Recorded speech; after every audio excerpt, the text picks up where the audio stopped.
బాహుబలి 3 ఉందా లేదా?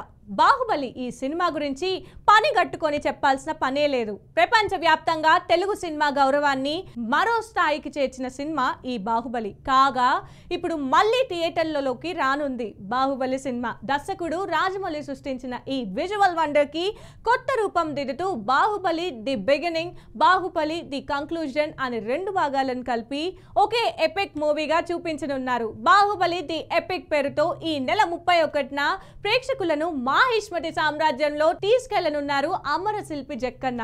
మొత్తం 3 గంటల 40 నిమిషాల రన్ టైం ఉండే ఈ చిత్రం కొత్త ఎడిటింగ్, మెరుగైన విజువల్స్, డాల్బీ అట్మాస్ సౌండ్ వంటి సాంకేతిక అప్డేట్స్ తో రిలీజ్ అవుతుండడం ప్రత్యేకత. ఇదిలా ఉంటే ఈ ఎపిక్ చివరిలో బాహుబలి 3 గురించి ఏదైనా సూచన లేదా ప్రకటన ఉండబోతున్న వార్తలు సోషల్ మీడియాలో హాట్ టాపిక్ అయ్యాయి. అయితే నిర్మాత శోభు యార్లగడ్డ ఆ వార్తలను ఖండించారు. బాహుబలి 3 గురించి ఆలోచన ఉంది కానీ దానికి చాలా వర్క్ కావాలి, ప్రస్తుతానికి ఎలాంటి అనౌన్స్మెంట్ లేదు.